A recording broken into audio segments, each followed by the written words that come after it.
Eastern State Penitentiary operates as a museum and historic site now, open year-round. Guided tours as well as self-guided audio tours, which I really want to talk about this. The audio tours are narrated by Steve Buscemi. So I went on this audio tour with my now fiance Costa and my cousin Jordan. We each put our headphones in and the voice starts and it's like, welcome to Eastern State Penitentiary. And we're all kind of looking at each other like, this is familiar. Is this who I think it is? It takes a few sentences for him to be like, hi, this is Steve Buscemi. And I'm like, I knew it. I knew it was you. He just loved this place so much. He was trying to direct a film and he researched Eastern State as a location for the film. He just became so obsessed. He really liked it. And then he just started doing the audio tours for it, which I think is so funny. Have you ever wondered what it's like to perform an autopsy? Ever wanted to know how accurate your favorite crime drama is? If you're brave enough, join us inside the morgue.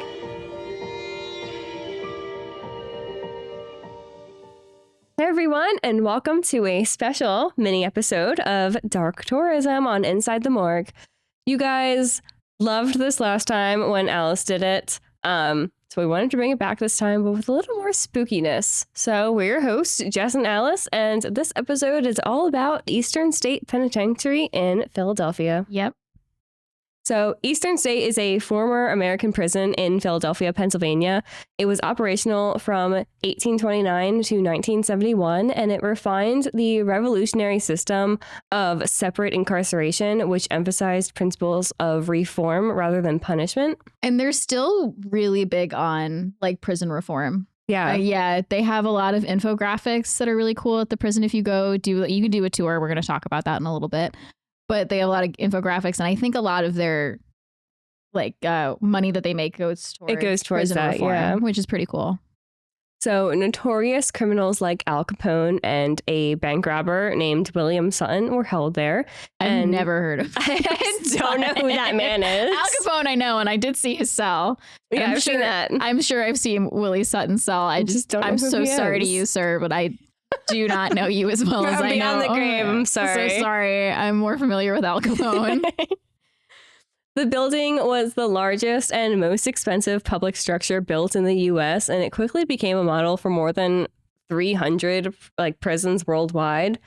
And it currently is a historic landmark, and it's open to the public as a museum for daily tours. It's such an interesting layout. Yeah. If you've been there. It's so spooky. As soon as you look at it and you walk in, you're just taken into a different realm. Yeah. Yeah, it's very spooky. So designed by John Haviland, it opened in October of 1829. And it was considered to be the world's first true penitentiary with 7 corridors of heated and skylighted ceilings capable of holding 500 convicts in isolation. And they're just long corridor hallways that don't really connect. No, it's just one big long hallway and you keep looking at it and it's never ending. Yeah. So you go and you're in the main circle area and it's just offshoots of different, just really long, creepy hallways. It's a really interesting, spooky layout. A little unsettling the first time seeing it. Yeah.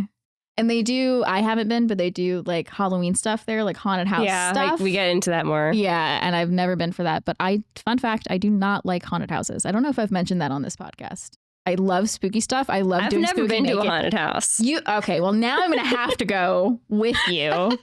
You've never been to a haunted house? I've never had the desire to go. Never. We can get more into my trauma with haunted houses later because I was way too young when I forced my parents to take me to one, and that's why I hate them now. So the warden was legally required to visit every inmate every day. And the overseers were mandated to see each inmate 3 times a day. So that's a lot of time 500? He's spending seeing these prisoners. Yeah. So some believe that the doors were small, so prisoners would have a harder time getting out, minimizing an attack to an officer. But others have explained that the doors were small to force the prisoners to bow while entering their cell.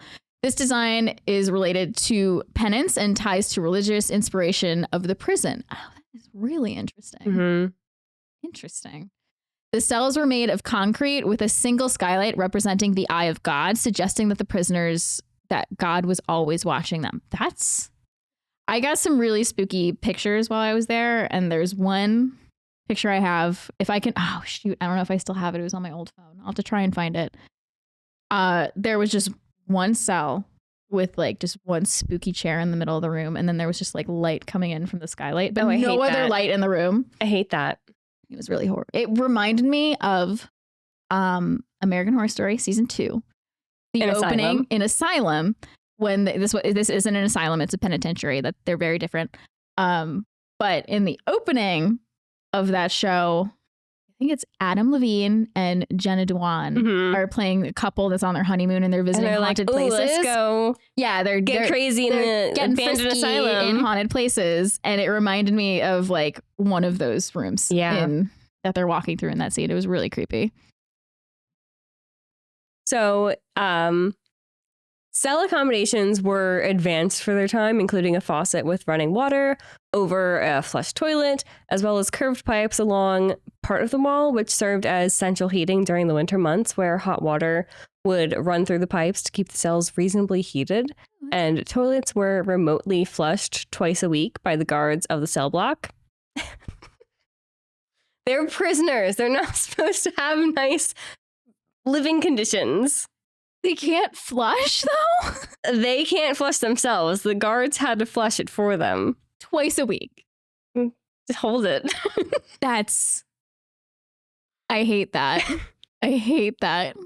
And inmates were punished with the individual treatment system. And at the time, this form of punishment was thought to be the most effective. And they would be separated from the others. So is that just like isolation? I think so. There wasn't much more like explanation on what it was, just that it was the most effective. They didn't go into also hate the that. Wikipedia page didn't go into detail. So in 1924, Pennsylvania Governor Guilford Pinchot allegedly sentenced his dog Pep, the cat murdering dog, he's an actual dog, to a life sentence at Eastern State. And Pep allegedly murdered the governor's wife's cherished cat. How sad for the cat. When you do a tour, they show you. Yeah. They show you where he was. And I couldn't believe it. So so funny. Yeah. It's so funny that this actually happened. A life sentence. For a dog. For his dog. Prison records reflect that Pep was assigned an inmate number. There on the Wikipedia page, you can see it. Like he has a mugshot with his little prison number under him. I've seen it. However, the reason for Pep's incarceration remains a subject of some debate. A contemporary newspaper article reported that the governor donated his own dog to the prison to increase inmate morale. Your dog to a prison? For the prisoners. Oh, man. Aww, poor pup.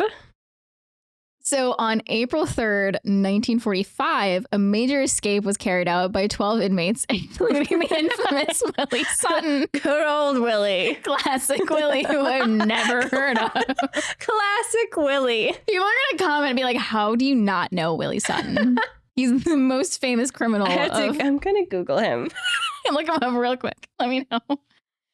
So over the course of the year, they managed to dig an undiscovered 97-foot or 30-meter tunnel under the prison wall. And this was during renovations in the 1930s. An additional 30 incomplete inmate tunnels were discovered. They were trying real hard. What were they using? Spoons. I thought you said that so confidently. I was like, I guess.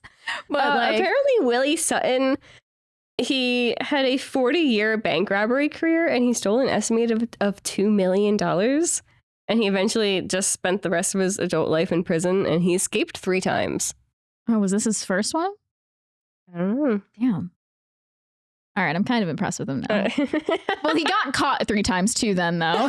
He escaped 3 times. He's not doing very good with his track record. Or he at least got caught twice. I don't know if he got caught the 3rd time. Oh. So the solitary confinement system eventually collapsed due to overcrowding problems. By 1913, Eastern State officially abandoned the solitary system and operated as a congregate prison until it closed in 1971. And in 1994, Eastern State opened to the public for history tours, which I've been on. They're delightful. Yeah. The last time I went on it, I was in 8th grade. Last time I went on one I was 27, and it was a lot of fun, even as a 27-year-old. It is really fun. It's fun to see something just like so historic like that, and something that you don't see every day. And they're very serious about keeping it the way how it is. They maintain it very well, and they don't let anybody change the layout of it. Even like they filmed movies there. It would be really cool if I knew what movies they filmed there. they have filmed movies there. I think one of them had Jack Nicholson in it. But they don't let them change the layout of anything while they're filming. They're like, you can film here, but you can't touch a thing. Yeah. I respect that. Yeah. So the prison Dylan's looking up what movie. Thank you. 12 Monkeys. That's what I was thinking of. 12 Monkeys, Return to Paradise, Animal Factory, Transformers, Revenge of the Fallen. My God, what? What? Alpha Girls. And Most Haunted Live, which was, it was a documentary about Eastern State. Ghost Adventure, another one. Yeah, they have a bunch of like paranormal TV shows that have gone there. Yeah, 12 Monkeys is the one that I was thinking of. They have a little poster of it at the prison that you can read about like different movies that were filmed there. And 12 Monkeys is one of them. That's what I was thinking of. Thank you, Dylan.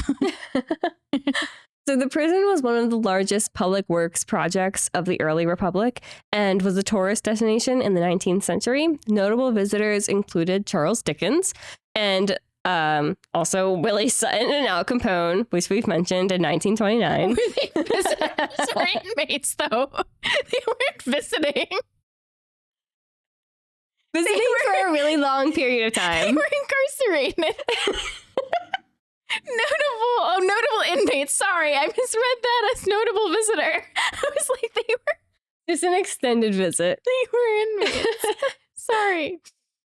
And visitors were able to speak with the prisoners in their cell, proving that inmates were not isolated, though the prisoners themselves were not allowed to have visits with family or friends during their stay. That's interesting. That's also really sad. That's interesting because that's. I mean, I wish I knew more about it, but I feel like that's standard for nowadays. Family will come to visit you. Yeah. Maybe it was part of like their reform program. Maybe. So most of the early prisoners were petty criminals incarcerated for various robberies and theft charges like muggers, pickpocketers, purse snatchers, burglars, etc. And the first-time offenders often served 2 years. The guards and the counselors of the facility designed a variety of physical and psychological torture regimes for various infractions, including dousing prisoners in freezing water outside during winter months. That's horrible. This one's worse. Chaining their tongues to their wrists in a fashion such like struggling against the chain could cause their tongue to tear. How do they do that? Was it like clamping on the tongue, or was it? There was no picture. I have no idea. I hope there's no pictures. That's horrendous. No. They would strap prisoners into chairs with tight leather restraints for days on end. That's the chair that I saw. That I got a picture of. Yeah, there was a chair with straps on it. And the freaking tour told me it was for like haircuts and stuff. And I was like, there's straps on that chair. They were covering something up. They're in on it. Maybe it wasn't the tour, but it was like somebody was like, oh, I think that was for like the bar. I was like, for like barbers. I was like, why are there restraints though? I'm like, oh, in case they were violent. I was like, I don't believe that. It's kind of sus. Yeah, it sounds sus to me. Oh no. Yeah, I really have to find this picture now. Yeah. We're going to have to post when this episode comes out, like we'll post a bunch of pictures of Eastern State. So if you've never been to it and you're not from the Philly area and you want to learn more about it, like we'll teach you. Yes. I highly recommend going. And they would also put the worst behaved prisoners in a pit called the Hole, an underground cell block dug under cell block 14, where they would have no light, no human contact, and little food for as long as 2 weeks. That is inhumane. Yeah, clearly. So Eastern State Penitentiary operates as a museum and historic site now, open year-round. Guided tours as well as self-guided audio tours, which I really want to talk about this. The audio tours are narrated by Steve Buscemi. with former guards, wardens, and prisoners also contributing. So I went on this audio tour with my now fiance Costa and my cousin Jordan. And we get there, we say we're doing the audio tour, they give you your little thing with the headphones. We each put our headphones in and the voice starts and it's like, welcome to Eastern State Penitentiary. And we're all kind of looking at each other like, this is familiar. Is this who I think it is?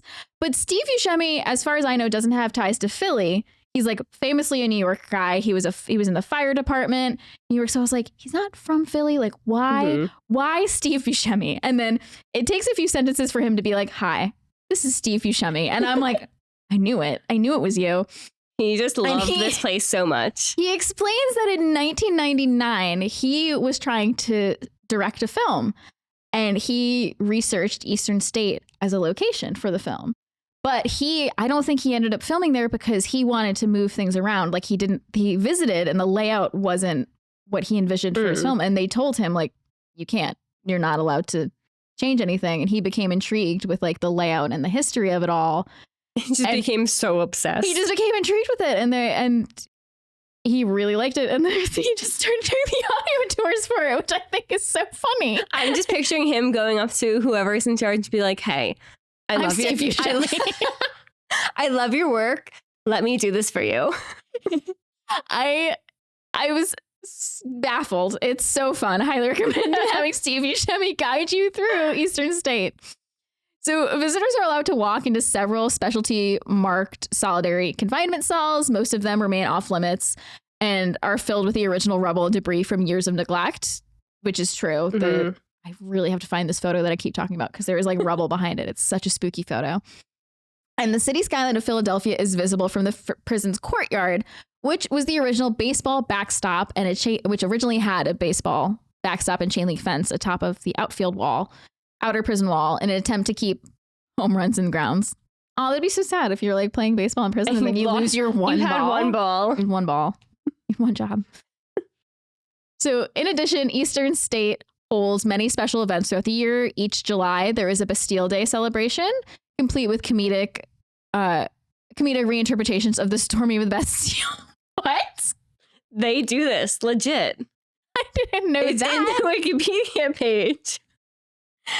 And that is so insane. They have an actor portraying Marie Antoinette. Oh, this ended. Damn it. This tradition ended in 2018. They would throw tasty cakes from the towers. And they would cry. Sometimes Philly doesn't feel real. This is insane. They said, let them eat tasty cake.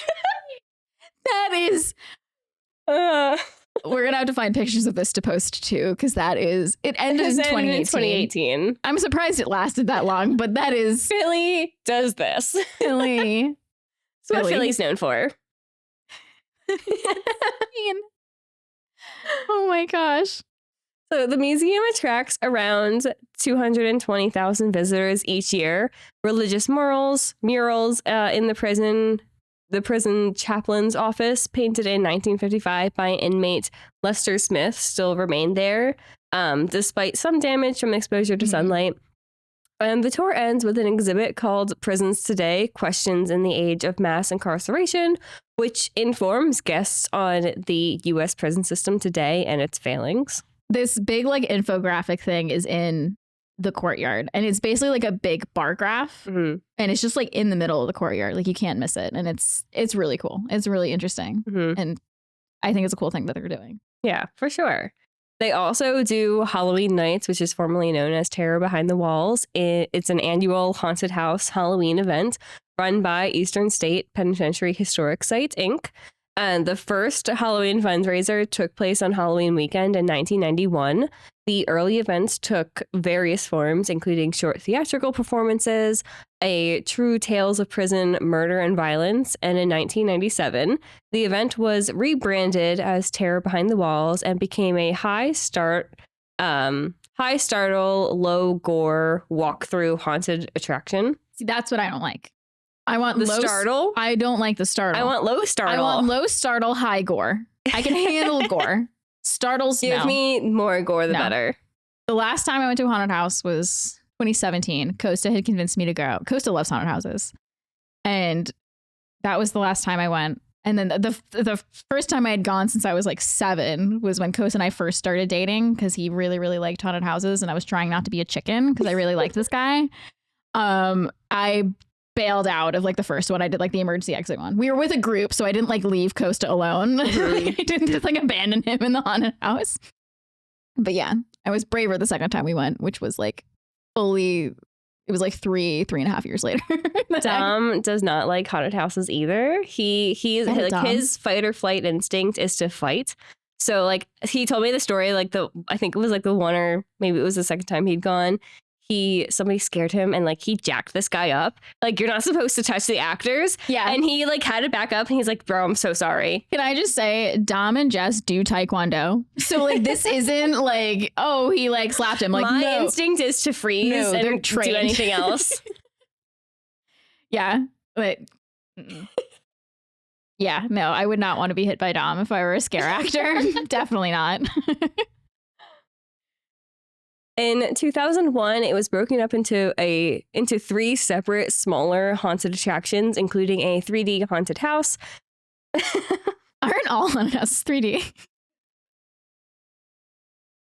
What's a 3D haunted house? I think, is that the proper term for it? What is that? They're just making things up now. At the time, it was the only 3D haunted house. All right, what I'm guessing is they had stuff on the walls that must have been, you had to go in with like glasses. It popped out at you. Yeah. I'm picturing things like just like those animatronics that like pop out as like motion sensors. I'm picturing like you have to go in wearing like 3D glasses. Like, have you ever been to Universal Orlando or any kind of amusement park where you can do like a 3D ride? Yeah. Where it's like part of it's a virtual experience, part of it's like the actual movement of what you. So I'm picturing you're walking through the house having to wear 3D. I would get so much vertigo and just like throw up. What is a 3D haunted house? What is this? Is this like a 4DX movie experience? I am so confused. It was the only 3D haunted house in Southeastern PA and one of the first in the US in 2001. What? And in 2003, 4 semi-permanent haunted attractions were constructed inside the penitentiary complex. I'm still just stuck on 3D haunted house. I'm so sorry. I can't get past it. Okay, I'm gonna look that up later. There's some art exhibits around the prison, and the most interesting one, I think, is ghost cats. I love I was this one. cracking up when I was reading this. So when the prison closed in 1971, a colony of cats lived inside. When restoration began, the cats were captured and neutered, thus causing them to eventually die off. Artist Linda Brenner sculpted 39 cat sculptures, which surrounded the property. The sculptures were purposely made of a material that slowly dissolves over time to represent the natural decay that faces all living things. It's actually really cool. It's insane. But now we can't see the cats. Because they're all dead. Dead cats. 3D haunted houses. So Eastern State Penitentiary is known for its creepy atmosphere and its many reports of paranormal activity. Visitors have reported seeing ghostly figures, hearing strange noises, and feeling unexplained cold spots. Some visitors have even claimed to have been touched or scratched by invisible entities. So when you're thinking like dark tourism stuff, what is intriguing to you? Are you intrigued by the possibility of a paranormal experience, or are you more attracted to learning about the history of the place? Probably the paranormal, because I'm not totally sure if I believe that it exists or not. So you're like Houdini, which we talked about on our last episode. I am Liv. Yeah. Yeah, I don't know, because I went and I was really intrigued by the history of it, but like I feel like a part of me, and I think part of everybody's a little bit morbidly intrigued, like, ooh, there's a possibility something might happen. Is there ghosts here? Yeah. So one of the most haunted area of the prison is the cell block known as the cell block of death row. So this block was home to some of the most notorious criminals in American history, including Al Capone and Willie Sutton. My favorite guy. So I did see Al Capone's cell. I've seen it too. It's a nice cell. It looks like a dorm room. He had a very nice accommodation there. Straight up looks like a dorm room. It's so cute. He has a little lamp. Like it. He had everything. He had books. Yeah, I'm sure they've like kept it nicer than some of the other cells that like people don't get to see. Such a big shot. Yeah, well, because people want to see it, so I think they keep it nicer looking. But it was a nice cell. Yeah, it was probably bigger than my freshman year dorm room. So many visitors have reported seeing ghosts of former inmates in this area. Willie Sutton, if you're out there, I'm going to find you. And another haunted area of the prison is the solitary confinement cells. These cells were designed to isolate prisoners from all human contact. Many prisoners they went insane in these cells, and their ghosts are said to still haunt them today. There are also many claimings of hauntings at Eastern State just in general, and this stems from some of the punishments and harsh realities that the inmates faced in their prison solitary confinement system. It's often said that the levels of isolation prisoners faced, they were up to 23 hours a day or more. Oh my God. And this drove them literally insane, and it drove them insane rather than reforming them. Is this now considered cruel and unusual punishment? I think that is. Is it legally considered though? Like not just... Oh, I don't know. You're like, yes. It should be. I agree. That's insane. So that, coupled with cruel, torturous punishments resulted in unmatched misery that some visitors say is still palpable. Some of the punishments included an ice bath, after which prisoners would be chained to an exterior wall while the moisture turned to ice on their skin, and the, quote, mad chair, a restraining chair that was regularly strapped so tightly to prisoners that they lost feeling and circulation in their limbs. I'm convinced that's the chair I saw. I'm gonna have to look that up. That's so creepy. Mm-hmm. It looks like a creepy chair. Like it does look like it could be a barber chair, but I thought I saw some restraints. Does it look like the chair that you would see in like when they're getting like the electoral chair, like that, just like super square off chair? It looks almost like a barber chair, which is why somebody was was like, oh, it was the barber chair, and I was like, maybe, but this seems a little more sinister. Yeah. Don't love the vibes I'm getting from it. So one pretty well-known paranormal experience at Eastern State Penitentiary happened in cell block 4 in the early 1990s when the maintenance worker was struck by an intensely negative sensation upon entering a cell block. But what do you think a negative? Like, do you think he just got like a bad feeling? Do you think he felt cold? If I had to guess, like a cold feeling. Something just like running through your body. Like just chills. You're just like... So I think I've talked about this. So there's Salem Mansion in Norristown, and Dom has been there before. Yes. And I don't know if it's like the third story, like wherever the kids' room is upstairs. Like he can't go up there. Like he just got a bad feeling when he was there, and like he can't do it. So like whatever that feeling is, like just like an existential dread almost. I feel that. That when I leave the house sometimes, but yeah, that's what I was picturing too. Like you just like you're cold and clammy, fight or flight might kick in, and you're like, why do I feel like this? Yeah, why am I dying? That's scary. So shortly after, this person reported seeing faces of tormented souls appear on the cell walls, and even reported a shadowy apparition leaping across the cell block. I would be out of there so fast. Oh, thank you. I don't play that game. Would you stay the night in our morgue? Absolutely not. Yeah, that was quick. Would you stay the night in our morgue? In the cooler, you know me. I like it chilly. With the dead bodies. Yeah. No. Like, I don't know how some of our part-timers like stay overnight. I'm just so creeped out. We have bunk rooms. We don't make them stay like in the actual morgue. Table. In like our office area, we have bunk rooms if people do have to stay. No, so, I live close enough to my office. Yeah. I would go home. You wouldn't even stay in the bunk room? No. Why? I would. I don't know. It's a cute little bunk room. If you were there, we'd have a sleepover. I mean, yeah, come on. There's 2 bunkers across the hall. We could just like yell at each other like, hey, or get walkie-talkies. That'd be cute. So cell block 4 isn't the only one with reports of paranormal experiences. In cell block 6, more shadowy figures have been reported moving along the walls and inside the cells. And in cell block 12, another report of a paranormal hotspot is said to be the home of disembodied voices. What is a disembodied voice? Uses voice without a body. You just hearing voices, but you don't find. That's creepy. That's creepier than I thought. Would you rather be here and see a creepy shadow or hear a creepy voice with no source? A shadow.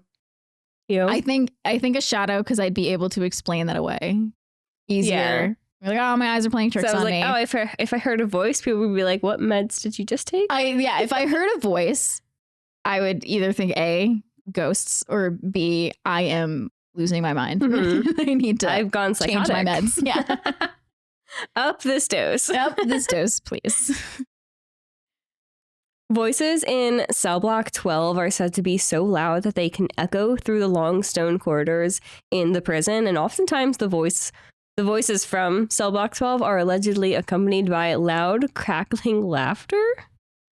Ooh, I don't like that at all. Nah. And in older sections of the prison, a still apparition has often been reported.